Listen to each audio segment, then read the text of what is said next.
Olá, bem-vindos a mais um episódio do podcast Walking Meeting. Estamos em Riron e em Lisboa, com muito bom tempo para caminhar. Prontíssimos para alguns quilómetros de boa conversa com o Roberto Antunes, diretor executivo do Nest. Vamos falar de marketing e inovação em turismo. Vamos a isto, Roberto? Vamos, Tiago. Bem-vindos ao Walking Meeting, o podcast do Departamento de Marketing. Sem tema, sem lugar fixo e apenas uma única condição: 5 km de boa conversa com alguém que, como nós, tem paixão pelo marketing, pelas pessoas e pelos negócios que querem crescer. Calça os ténis, venha connosco.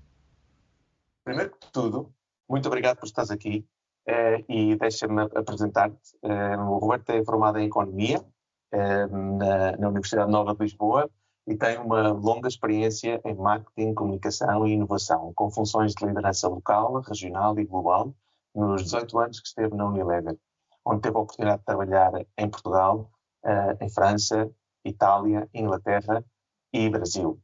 Desde maio de 2019 é o diretor executivo do Nest. E é exatamente do Nest que vamos começar a falar, Roberto. Tu podes explicar o que é o Nest e qual é a missão principal no apoio às startups do setor turístico? Claro que sim, Tiago. Obrigado pelo convite. O Nest é uma visão muito inspiradora que pauta na estratégia de turismo, a estratégia chamada de 2027, que agora está a ser atualizada para, se não me engano, para até 2035. E nessa estratégia, que define, no fundo, as linhas pelas quais o setor e toda a indústria, perdoem o anglicismo, se desenvolve, está toda ela muito bem descrita, não é? Por aquilo que são os desígnios da sustentabilidade, da coesão territorial, das oportunidades de emprego, e, de facto, impactos que extravasam em si o próprio setor, como o lado da sociedade e toda a questão da sustentabilidade que vai do ambiente, enfim, todo o trinómio.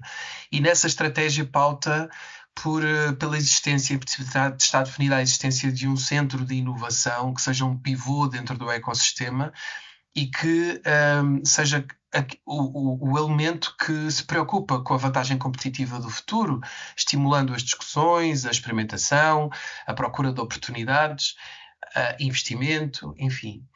E é exatamente cumprindo esse papel que surgiu em 2019 a criação do Nest, o Centro de Inovação do Turismo, numa parceria público-privada, uma ideia que vem do setor público do Turismo Portugal, mas que, ao contrário do que acontece até em muitos outros países, não interioriza, no fundo, esse departamento de inovação, mas o partilha também com setores adjacentes ao próprio turismo, que têm um particular interesse para que o turismo também se desenvolva, como o lado digital, da mobilidade, transportes, a banca, e daí que do plantel de fundadores contamos com a Google, a Microsoft, a Brisa Via Verde, a Aeroportos, Millennium BCP, BPI e a nós, as telecomunicações também aqui envolvidas. E, no fundo, todo o papel é a disseminação da inovação e a adoção da tecnologia na cadeia de valor. O turismo é um setor muito amplo, muito vasto, e no fundo é quase que um somatório de todos os restantes, não é? E por isso tem uma longa cadeia de valor. Nós falamos muito da jornada do cliente, portanto até o tempo de apreciação, decisão, consumo, por aí fora é extremamente longo e envolve muitos players. E daí que a matéria da digitalização e também da sustentabilidade, que nós chamamos da Twin Transition, são fundamentais terem este apoio, sempre o estímulo para a resposta às necessidades, o encontro também das vontades entre quem desenvolve as soluções e quem necessita delas. Isto é um estímulo que é necessário no mercado, não é assim tão fácil esse encontro, e quanto mais houver esse entrosamento, melhores resultados e aquilo que a gente chama um acelerar do futuro. Portanto, no fundo, o nosso papel é provocar esses encontros, é facilitar desenvolvimentos para que, no fundo, as coisas decorram com maior rapidez e que o turismo absorva, no fundo, esses benefícios com muito mais premência, e daí a vantagem competitiva, a oportunidade também de Portugal, enquanto destino, também dar resposta às grandes tendências e às alterações. E pronto, no fundo nós temos esta estrutura que tem corrido muito bem, tem tido bastante reconhecimento, até a nível internacional, na Comissão Europeia também fomos um caso a apresentar e para estimular também os restantes Estados-membros. Portugal destaca-se não só no acolhimento e no número de turistas, mas por trás de tudo isto há uma ciência de conhecimento de como trabalhar este setor, que entra também neste domínio da inovação, como arquitetar um ecossistema e como tirar o melhor partido dele. Obviamente temos imenso para fazer, imenso para aprender, mas o que já me orgulha é que de facto somos tidos como uma referência que outros países querem na prática também copiar um pouco os nossos passos. Portanto, vocês têm, obviamente, têm a parte pública, o Turismo Portugal, que é a organização da qual depende, por assim dizer, o Unesco, têm as grandes empresas que estão aí, como as multinacionais, as empresas do setor e até de outros setores complementares, e depois têm as startups. E essas empresas, esses pequenos negócios ou empreendedores, e quais são que desafios, ou como é que o Unesco as ajuda a dar esse primeiro passo, ou em que momento é que o Unesco as acompanha? Olha, eu devo dizer que Portugal também tem uma dinâmica muito interessante neste intuito de desenvolver startups. O Turismo Portugal faz um investimento anual de cerca de 1,5 milhão em programas de inovação que vão desde programas de ideação até no outro extremo, mais o Open Innovation, portanto, para diferentes estágios de desenvolvimento de ideias e negócios, para garantir que o turismo vai apelando e vai também cativando os inovadores, os ideadores, a desenvolverem soluções e, quem sabe, é isso que se deseja, negócios que tragam então respostas para o próprio setor, não é? E que daí sejam empresas futuras, promissoras, unicórnios, se possível.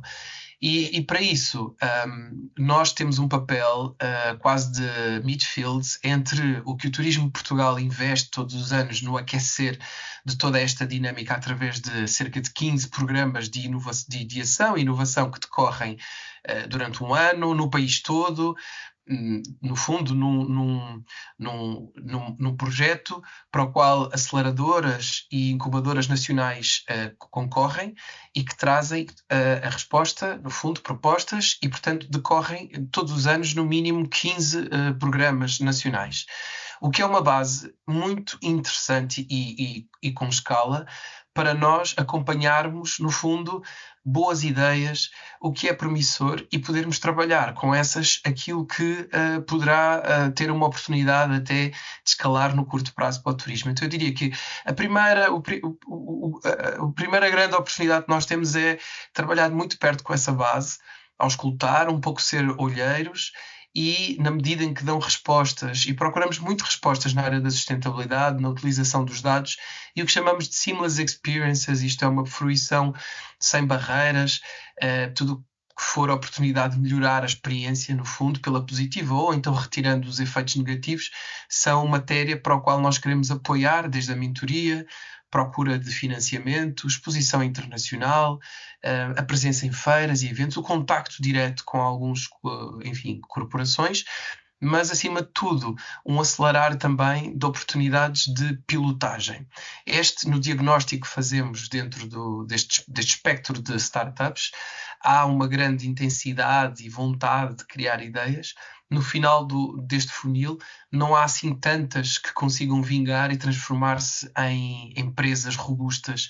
E o nosso papel é fazer com que esse processo flua e, sobretudo, um dos pontos mais críticos, que é apoiar a pilotagem, isto é, ambiente real e essa experimentação, que traga essa aprendizagem e depois, no passo seguinte, que permita já a presença no mercado, é aí onde a gente, no fundo, coloca mais esforço para fazer com que este funil funcione, enfim, com mais rapidez e com mais potencial.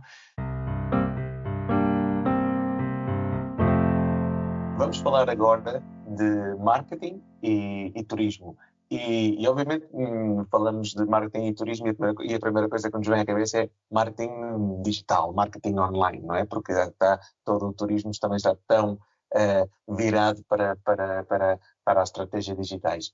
Que estratégias é que tu vês? O que é que vocês, como mentores, recomendam às às startups do setor turístico para se destacarem neste mercado realmente tão competitivo, com estes players tão potentes como o Booking ou o TripAdvisor ou todas estas empresas? Que estratégias tu vês mais no mercado neste momento? Sim, eu acho que o fundamental aqui são as narrativas. Acho que é talvez o lado em que, na verdade, a tecnologia é a parte menos importante aí. Porque eu acho que depois há todo a possibilidade de capitalizar sobre sistemas que já existem muito eficazes para conseguir os eyeballs, não é? A capacidade de ter visualizações e vários sistemas cada vez são mais fáceis, no fundo, e que facilitam esse trabalho de conseguir e que dependem, obviamente, de estratégias todas elas muito bem pensadas, de canais e por aí fora, mas eu acho que o que reside onde reside maior poder é, de facto, na mensagem e no que é dito. E, portanto, na sua veracidade. E o que sentimos é que é preciso capitalizar sobre esta diferenciação que até de um ponto de vista de destino nós temos, Portugal, estas narrativas e que se constroem sobre capital cultural, ambiental, o nosso comportamento enquanto portugueses, os ativos que nós temos, a oferta que nós vamos construindo, a gastronomia, os pontos de interesse, o lifestyle. E para mim reside muito mais o sucesso na capacidade de transformar tudo isto em histórias cativantes. Acho que Portugal, por questões até culturais, temos alguma dificuldade de enaltecer os nossos predicados, essas coisas boas. Acho que temos tido o reconhecimento e a descoberta, o que é fantástico, não é? De quem tem uns olhos diferentes e que vem de outra cultura, olhar com interesse para todo o potencial que nós temos, mas ainda nos falta saber trabalhar isto, obviamente de uma forma genuína e verdadeira, mas eficaz, que demonstre de facto e que crie uma verdadeira expectativa e que depois nos obriga sempre a trabalhar também produtos e serviços de uma forma que vão aprumando e cada vez mais surpreendendo, mas esta surpresa vem muito mais daquilo que nós não sabemos e que nunca esperávamos que tivéssemos esse interesse particularmente pelas pessoas. E eu acho que agora nós temos que as construir dessa forma. Entendes? É verdade, e é curioso o que dizes deste storytelling, mas esta coisa de não sermos demasiado convencidos, não é? Parece que às vezes somos... Parece que, contidos. E em Espanha, em Espanha fazem melhor, em Itália então fazem melhor, na Itália é maravilhoso, a França parece parece que tudo é mais bonito, tudo é melhor em França, e nós também temos aqui uma história para contar, não é? Também Sim, temos uma história para contar. E realmente, somos nós que não estamos tão convencidos, mas o estrangeiro, tu acabas de dizer, os estrangeiros que vêm cá, se calhar estão mais convencidos até do que nós, não é? Sim, é verdade, é verdade. A quantidade de estrangeiros que depois pegam em matéria nossa, porque revêem ali tanto interesse e que se cativam e que até ficam em Portugal e que depois, na verdade, defendem esta bandeira, não é? Das coisas boas que temos. É engraçada a quantidade de negócios que tu vês aqui em Portugal que são liderados por estrangeiros, até em lugares remotos, em zonas de baixa densidade e por aí fora, porque de facto se apaixonam por tudo aquilo que nós temos e que para nós, o que também é um pouco natural, não é? Porque tu não olhas para ti com a verdadeira consciência do quanto tu és cativante para os outros, enquanto cultura, porque é a cultura onde tu nasceste e para ti tudo isto é normal, não é? Estas características que nós temos são todas elas normais e convivemos com elas como qualquer pessoa, com coisas boas e com coisas más, de uma forma até disfuncional como as famílias são. Portanto, olhamos para as nossas características até de uma forma muito disfuncional e damos bem e mal com elas, não é? A verdade é que são muito cativantes para quem vem de fora, muito diferentes. A forma como nos comportamos, como socializamos, como lidamos com as coisas é muito cativante pelo olhar de quem vem de fora. Portanto, eu diria que essa é a essência das coisas. Eu não sei se chamaria de propósito, talvez chamaria até uma coisa que está antes, que é a essência, e trabalhá-la de uma forma muito poderosa. Depois, se calhar, antes de chegar até ao próprio marketing, acho que o próprio turismo traz pelas suas características, como falei há pouco até da dita jornada, uma necessidade de tu pensares de uma forma muito mais, num espectro muito mais alargado do que um produto em si, como se fosse um bem de grande consumo. porque não podes descurar, uma vez que é uma experiência, a soma de todas as partes. E que quando alguma delas não funciona, não necessariamente no final, o produto em si, que é uma experiência, é bom.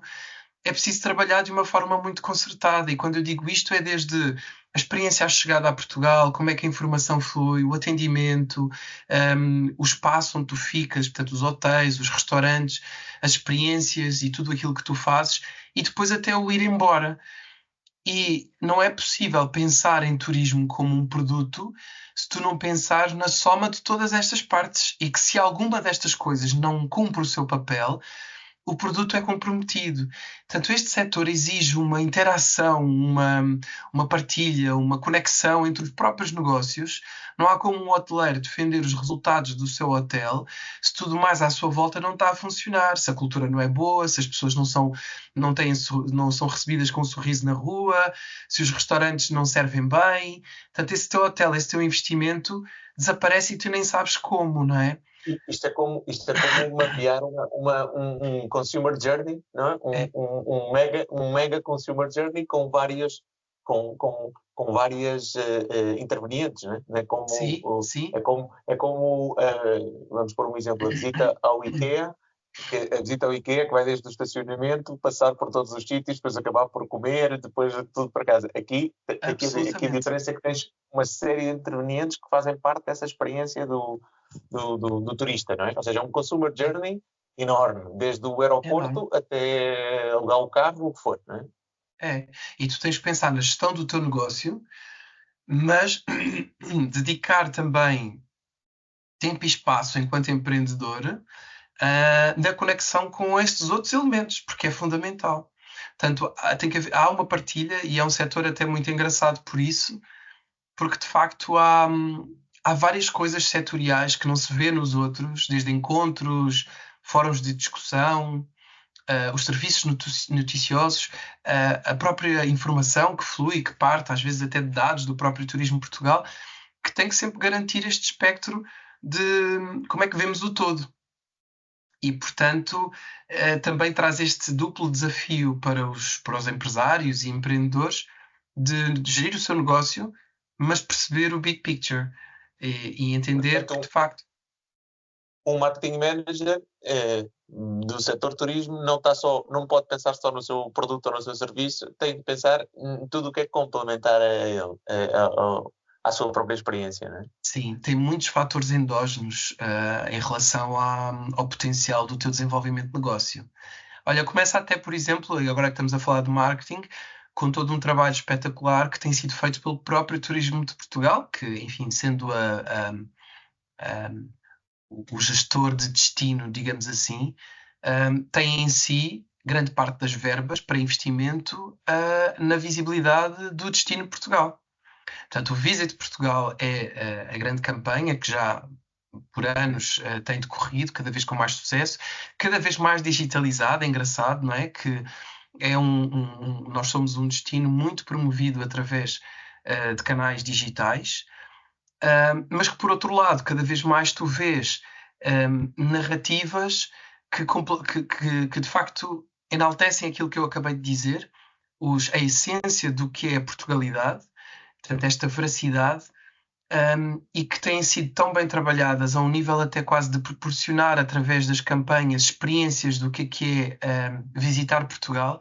E só para dar um exemplo, há poucos anos, há cerca de 2, 3 anos, o trabalho que foi feito para o mercado americano e de onde aquela tomada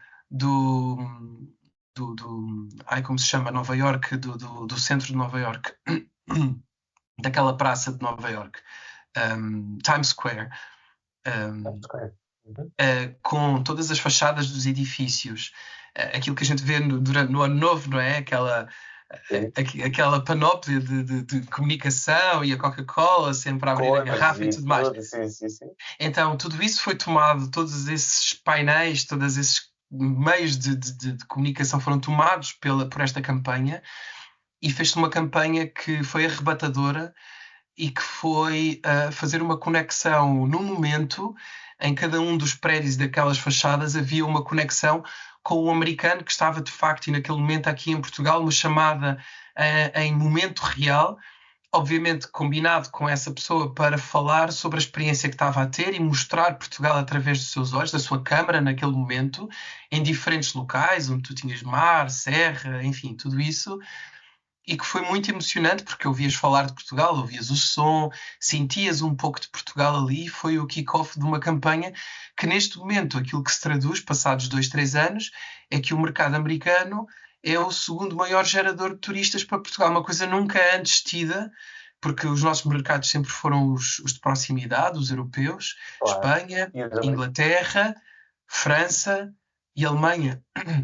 Claro. E agora os tens... americanos, se calhar, quando vinham à Europa, pensavam em ir à Itália e França, não era? Nós Era o não destino estávamos típico, no Itália, França, circuito. Inglaterra. Nós não estávamos. Não estávamos, mas agora estamos. E Portugal, pequenino que é, tem um destaque desmesurado neste momento nos Estados Unidos, em tudo o que são grandes programas de televisão, por conta própria. É engraçado, se forem acompanhando aqueles grandes programas da NBC, dessas coisas todas, vão ver que há sempre rúbricas a falar de Portugal e fazem alguns aqui mesmo, portanto fazem uns lives aqui em Portugal. Está super na moda mesmo. Ótimo. E que, ou seja, já falámos, a nível de marketing, tu já contaste um bocadinho as estratégias, muito narrativa, storytelling, muito marketing de conteúdo, com conteúdos, o marketing de experiências, sendo que pensar na experiência, não só na experiência que dou eu com o meu produto ou serviço, mas com a experiência que tem o turista em geral, seja desde alugar o carro até fazer uma experiência de surf, por exemplo, na praia. Sim, sim. E queria te perguntar por último, que papel dentro das estratégias de marketing pode jogar aqui a sustentabilidade, agora que está tão na moda. Eu não gosto de dizer na moda porque parece que estamos aqui a fazer o greenwashing, né? Parece que falamos de sustentabilidade por cima, mas eu acho que o turismo é um dos setores onde a sustentabilidade tem muito sentido. Tem muito sentido tanto para o bom como para o mau. Portanto, que papel é que joga a sustentabilidade aqui dentro das estratégias de marketing das empresas que tu vês? Olha, é um pilar fundamental no desenvolvimento do setor de turismo, portanto, na aceleração e no crescimento que pauta na dita estratégia. Eu, quando falo desta estratégia, só aqui um parênteses, é de facto uma estratégia bastante executiva e que está disponível na internet. Se as pessoas até googlarem estratégia de turismo Portugal, vão encontrar um documento que explica como é que o setor se revê no futuro e que investimentos vai fazer, em que medidas, para garantir que se alinha com essa visão, que é uma coisa que não encontrarás noutros setores da economia. E isto é muito interessante porque é uma concertação desde o Ministério da Economia, de onde tem a tutela do turismo, com o próprio Turismo Portugal, portanto o gestor, no fundo, do setor, e o próprio ecossistema, as empresas e tudo mais. Portanto, esta visão é de facto o farol para todos. E eu acho que isto é também um dos grandes exemplos, e o caso de sucesso do turismo em Portugal advém de facto da existência de uma estratégia muito clara e muito compreendida e respeitada por todos. Portanto, eu acho que este é de facto o ponto que eu tenho aprendido, até de diferenciação do turismo em relação aos outros setores da economia portuguesa. E olhando para a sustentabilidade, que portanto está definido e poderemos dizer, mas não poderia ser de outra forma, é verdade. Contudo, se fizermos um diagnóstico sobre esse trinómio, em particular para Portugal, descobrimos que nele há imensos ativos com imenso potencial para o turismo e, portanto, e que o próprio turismo, trabalhando de volta, consegue entregar em muitos dos que são os desígnios a atingir para a sustentabilidade enquanto, digamos que, nação. Portanto, a sustentabilidade é uma oportunidade também para o turismo de se afirmar de um ponto de vista de relevância como uma alavanca para o atingimento desses grandes desígnios da descarbonização, a coesão territorial, oportunidades também de uma forma mais homogénea para os cidadãos. E, portanto, é uma fortaleza. Em tempos entrevistava até uma pessoa que se chama Gunther Pauli, que é tipo, sei lá, um guru da sustentabilidade a nível mundial e um apaixonado por Portugal. E em conversa falávamos de como na inovação, por vezes até é difícil trabalhar este ecossistema porque são empresas pequenininhas, às vezes nem médias, são mesmo micro, são aquelas com menos de 5 pessoas, sabes? E difíceis de mobilizar porque não é fácil tu também te mudares ou dedicares imenso tempo no acompanhamento destas transformações, tomando conta de um negócio, porque de facto é muita coisa, não é? E ele dizia, mas isso é difícil, mas Roberto, repara que isso é a vossa grande vantagem, porque isso é o resultado de Portugal ser a composição de milhões de narrativas, exatamente aquelas que são o futuro do turismo. Não um turismo massificado, mas um que tem profundidade, tem história, tem uma cultura por trás, tem algo que vocês querem perpetuar. Portanto, há aqui um ciclo virtuoso entre a sustentabilidade e aquilo que é a possibilidade de sermos um destino que continua a ser cativante.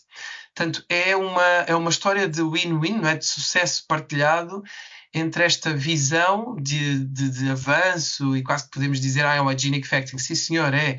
Mas, por outro lado, é um enorme potencial para sermos um destino ainda mais cativante. Na execução, óbvio que existem imensos desafios pela frente, não é? Quando tu pensas na descarbonização, o turismo é sempre muito pensado por conta das emissões com as viagens.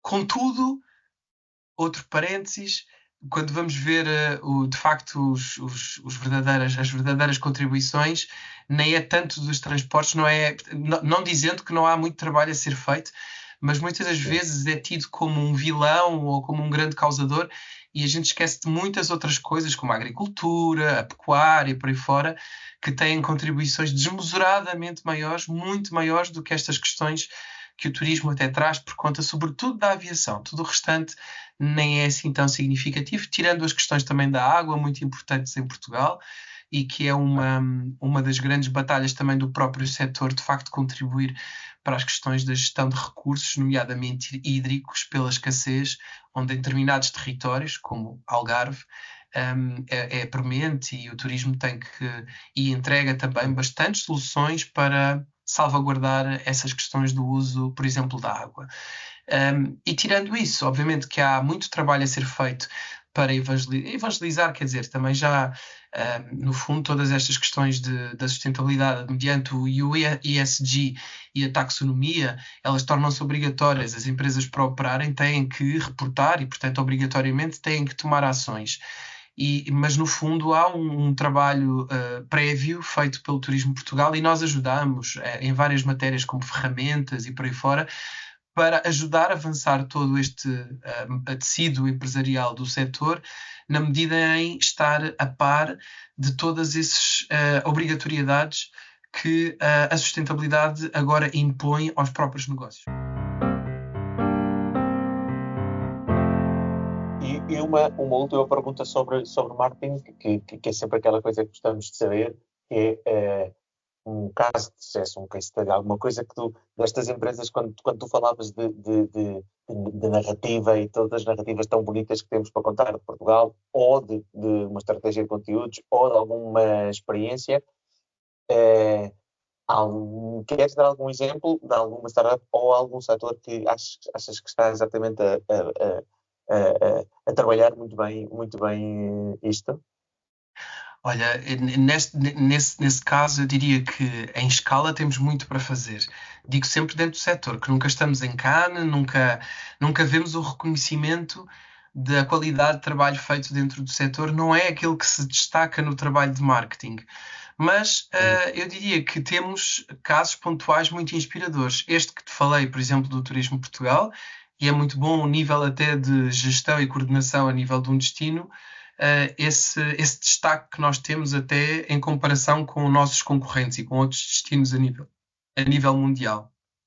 Depois, dentro do próprio país, temos algumas empresas, nomeadamente as maiores, têm esta capacidade de trabalhar de uma forma mais sofisticada as estratégias, entre algumas, enfim, Grupo Stana, entre outros, que verás uma disseminação, sobretudo um trabalho de canais, com um trabalho muito bem feito, com uma segmentação de clientes, mediante a utilização, obviamente, de dados e alocando, no fundo, os conteúdos nos canais certos para a pessoa. Portanto, tem uma estratégia muito bem... Aliás, a própria TAP também tem uma estratégia muito bem feita de conteúdos por canal / personas, muito interessante. É um caso também muito partilhado dentro do nosso setor. E depois, a nível até de empresas e startups, vês também trabalhos muito interessantes. Algumas empresas que conseguem, de facto, oferta, se destacar. Tens o World of Wine, tens o Galomar Hotel, ganham bastantes prémios. A nível de uma startup, tens um trabalho feito em comunicar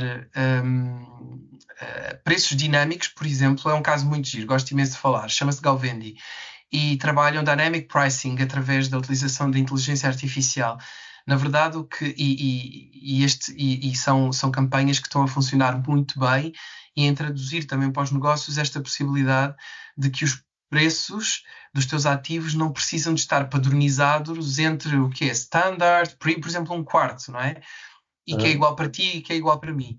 E o que eles fazem, e que comunicam, obviamente, muito bem, portanto, o marketing está muito bem apanhado, é esta capacidade, através da inteligência artificial, fatorizar o que é que para ti é relevante e considerar o que é premium, standard e tudo mais para ti, que é diferente para mim, tomando em consideração as nossas características. Portanto, eu provavelmente terei mais propensão para ter interesse e até pagar mais por um quarto, que se calhar tenha uma proximidade com o jardim, porque tenho crianças pequenas. E, portanto, esta visão é muito diferente do que se padroniza one size fits all, não é? Do que é um quarto premium, que se calhar está lá no último andar, com uma bela vista, mas eu que estou disposto a pagar mais do que aquilo, eu não quero estar no último andar, nem ter uma bela vista, porque eu tenho crianças e quero estar no resto de chão, com acesso a um jardim. Isto para mim é que é premium. E esta capacidade de entender muito bem os públicos, criar uma comunicação que de facto, e que depois também trabalhe o próprio produto, e neste caso o lado super interessante da dinâmica de preços, que se liga muito bem, acho que traduz aqui através deste exemplo, um exemplo acho muito virtuoso de trabalhar marketing, mas de uma forma onde o próprio produto é impactado do ponto de vista da sua valorização, portanto a definição de preço que advém obviamente da interação e da comunicação com o teu consumidor, no momento do marketing, estás a ver? E então acho que há exemplos espetaculares, ainda que não em escala, não ganhamos cá, não é? Outros setores são reconhecidos pelos investimentos que fazem com as agências para ganhar tudo e mais alguma coisa. O turismo tem muito para fazer, mas há coisas boas.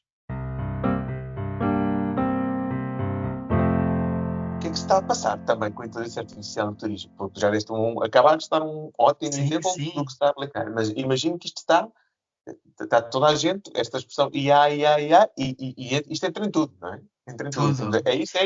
Isso é inovação número 1, tendência número 1.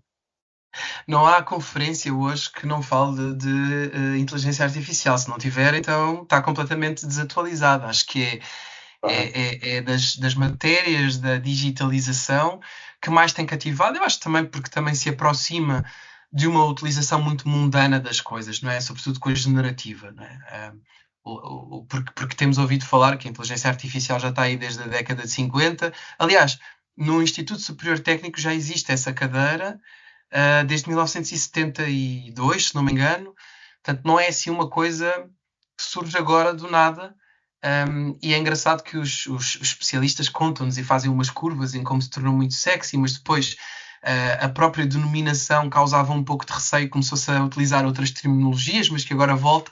Eu acho que volta com esta cara prática, muito focada na produtividade das pessoas também, e que cada vez mais responde, por um lado, a competências que todos nós temos vindo a ganhar, inevitavelmente, e até o período pandémico ajudou de alguma forma a que isso acontecesse, portanto criou uma base muito interessante, até a nível mundial, para que haja pessoas que agora tenham competências capazes de fazer esses usos dos chats, da geração de conteúdos e por aí fora. Portanto, na prática até foi uma boa forma e vai num seguimento de algo que naturalmente propiciou este a nível mundial, este aumento da capacidade nossa de manusear as coisas. E por outro lado, o entendimento de que, de facto, nos negócios, e não só nos negócios, nos estudos e na vida pessoal, a inteligência artificial pode ter um apoio muito grande em várias matérias. E no turismo nós temos visto aquilo de onde se começou mais a ver a sua aplicação foram na questão de chatbots, que proliferaram imenso, e vê-se cada vez mais não só nos chatbots, mas depois também nos conteúdos, nas narrativas, na construção de matérias, portanto, para conteúdos para redes sociais, que tem sido bastante interessante a utilização no setor do turismo, porque é um setor que requer bastante essa conexão, essa conversa em permanência, entendes? Não pode ficar de alguma forma sossegado, calado, e precisa de criar sempre muitos conteúdos, bastante estímulos. Vemos também a questão de agora, saindo um pouco da generativa, mas entrando por outros domínios da inteligência artificial, o domínio dos dados, obviamente. Ainda há pouco falei na segmentação e na hipersegmentação até, que é uma matéria fundamental para o turismo. Eu costumo dizer que o futuro do turismo juntam-se duas coisas muito engraçadas. Portanto, uma altamente analógica e outra altamente digital. O lado analógico é a humanização. Quanto mais tu tens a digitalização, mais dos valores humanos também começam a fazer valer e a pesar na própria experiência do turismo. A empatia, a cultura, a capacidade de entender os outros, o sentimento dos outros, pesa cada vez mais na qualidade da experiência. Portanto, o elemento humano e o exacerbar, no fundo, das nossas competências naturais. Mas, por outro lado, temos também o enorme potencial da hipersegmentação. Portanto, é o olhar também para o elemento humano, mas de uma forma muito analítica e digital, depurando todo o possível conhecimento e mais algum para fazer com que a oferta seja mesmo certeira, única, e que a experiência seja... E é a união desses dois pontos. Então, saindo do exemplo que dei da generativa, que de facto teve muito essa entrada por chatbots e reservas automáticas, essas coisas todas, temos este lado analítico da utilização dos dados e da criação, de facto, de segmentações muito mais sofisticadas. Tem sido também um trabalho dentro do setor do turismo, porque de facto é muito premente para o seu desenvolvimento, mais provavelmente até do que outros setores, não é? E depois diria que há outras matérias que continuam a ser muito importantes para o setor, que vão desde as áreas dos pagamentos. Eu poderia dizer blockchain também, que foi uma matéria que teve muito sexy, que agora desapareceu um pouco, o metaverso também, mas eu acho que elas vão de voltar, se calhar até com outros nomes, e quem vai na frente e que dá o grande chavão até é a inteligência artificial, e tudo bem, mas por trás tem todo o potencial que essas tecnologias já no passado se demonstravam promissoras para o setor, que é a possibilidade de federação até de vários negócios pequenos e criar experiências concertadas e que depois trazem todo um back-office de contratos digitais e de transferências de pagamentos entre diferentes players. Tu fazes o passeio de bicicletas e descarbonizas e depois vens ao meu restaurante, e portanto há uma relação e uma troca entre o restaurante e a pessoa das bicicletas, no fundo, para criar uma oferta para alguém como tu, que tem esse particular interesse de ter o cuidado com a natureza, mas queres fruir um território através da bicicleta, estás a entender? O blockchain é muito importante nesse sentido, uma enorme oportunidade, para além de outros, a realidade virtual, a realidade aumentada, que também eu acho que fomos muito expostos a essas matérias há uns anos atrás, mas que agora hão de vir um pouco com a roupagem da inteligência artificial. Claro. E neste sentido, as startups trazem esta inovação, mas depois tu tens o apoio de empresas também grandes, tratoras de trás. Antes falavas tinhas a Google, que é uma das empresas que está dentro do Nest. Estas empresas grandes também empurram nessa inovação, trazem inovação, ajudam as startups a ser ainda mais inovadoras? Sim, essas empresas, a maioria delas, têm também as suas próprias iniciativas. Portanto, têm programas de inovação, têm um network de startups que são entre aspas, incubadas, um jeito um pouco diferente de uma incubadora, que contamos sempre com essa presença e quase que física também, mas tanto o Google, Microsoft e todas as restantes ou despoletam programas de inovação para estimular ou fornecem conteúdos e dados e que permitem essa criação. A relação com o setor do turismo é muito interessante porque elas veiculam através de nós, do Nest, essa relação com o setor. E por isso concertam connosco programas que vão desde a capacitação, até a própria cultura de inovação, fazemos eventos, os conteúdos que temos nas nossas redes, a capacitação também, a pilotagem e depois o lado de colaboração. E é através deste programa que nós desenvolvemos que elas acabam por participar de uma forma muito mais concertada e aí até muito interessante. E bem vês como até concorrentes como Google e Microsoft têm algumas matérias, estão unidas na nossa associação por partilharem o interesse pelo turismo e trabalham em cooperação, sendo que somos nós, no fundo, um veículo para fazer essa aproximação. Mas este funciona destas duas maneiras. Estas empresas, elas têm programas, sim, para desenvolvimento de startups.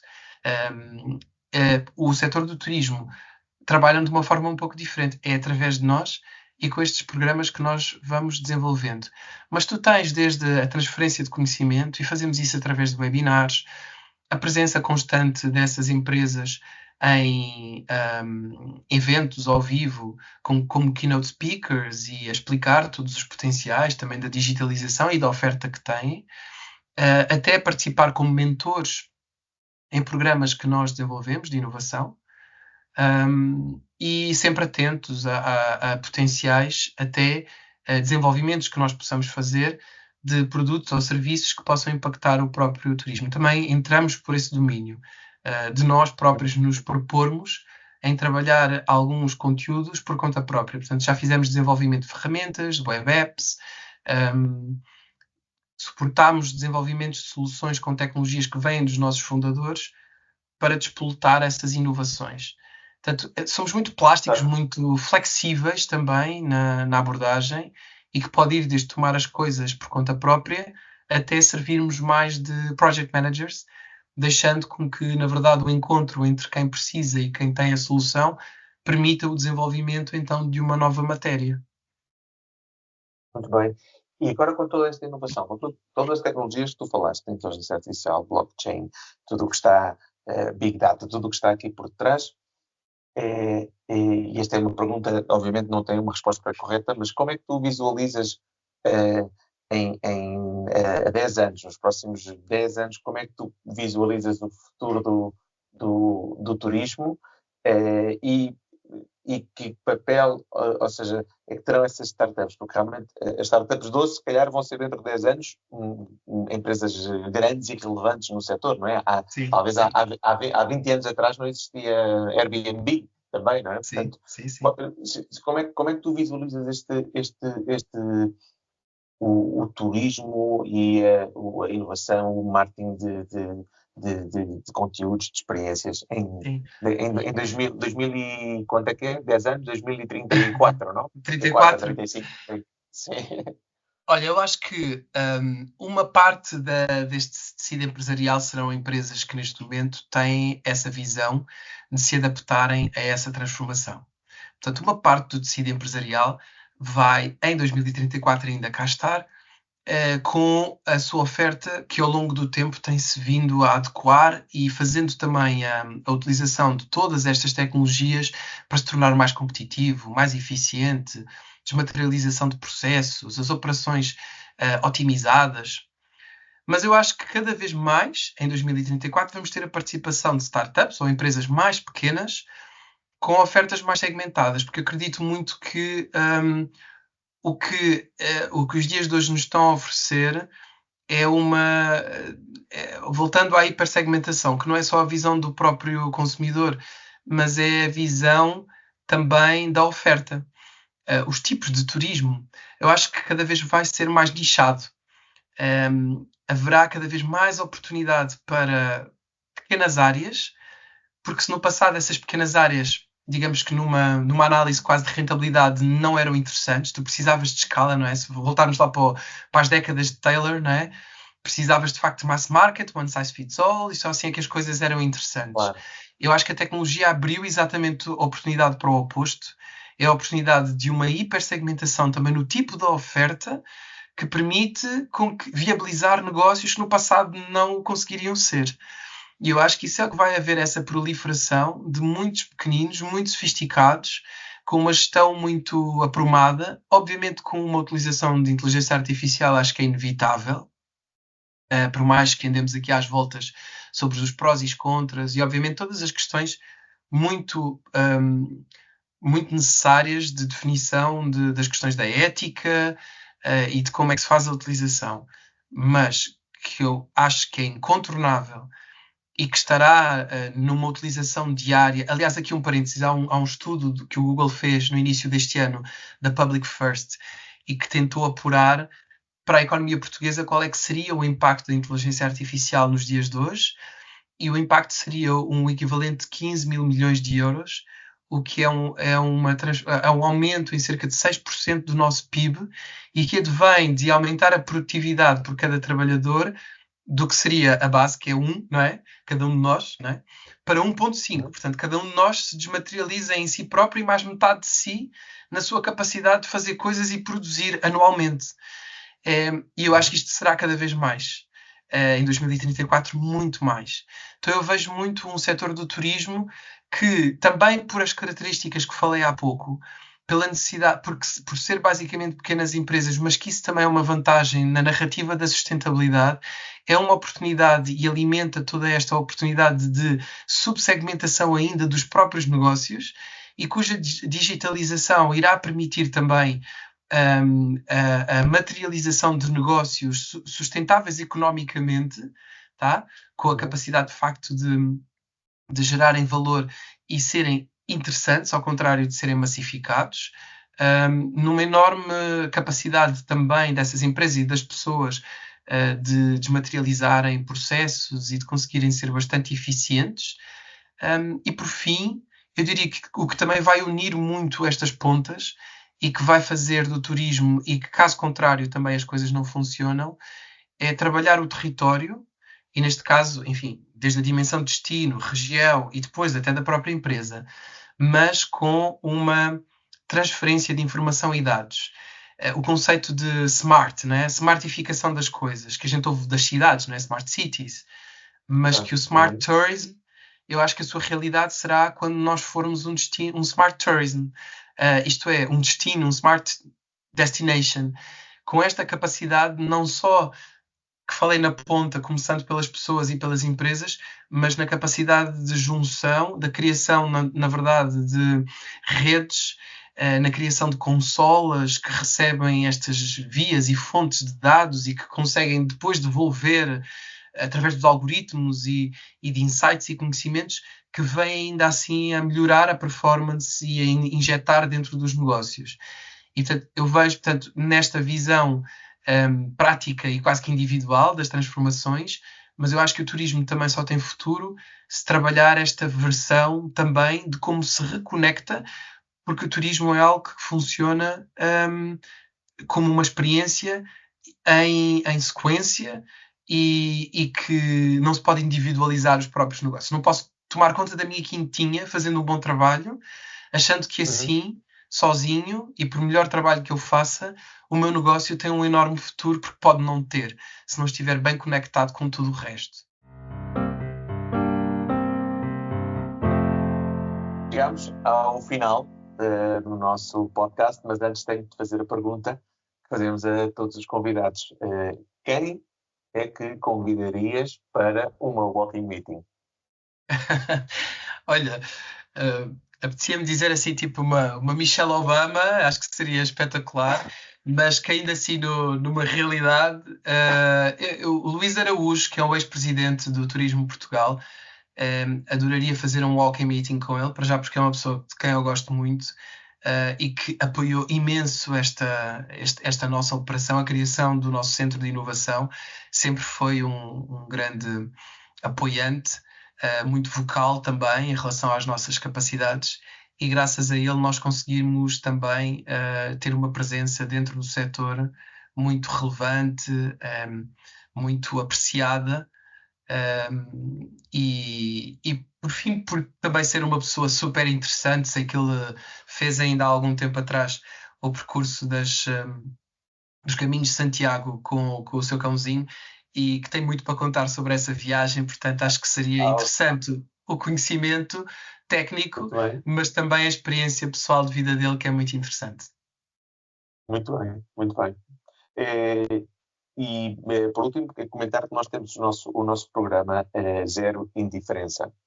É um programa de apoio a causas sociais, e o que nós fazemos em todos os podcasts é que convertemos os quilómetros que fizemos num donativo para uma causa à tua escolha. E, portanto, gostava que nos dissesses quem é que gostarias de apoiar. Olha, eu tenho um carinho especial por uma associação que se chama Ajuda de Berço.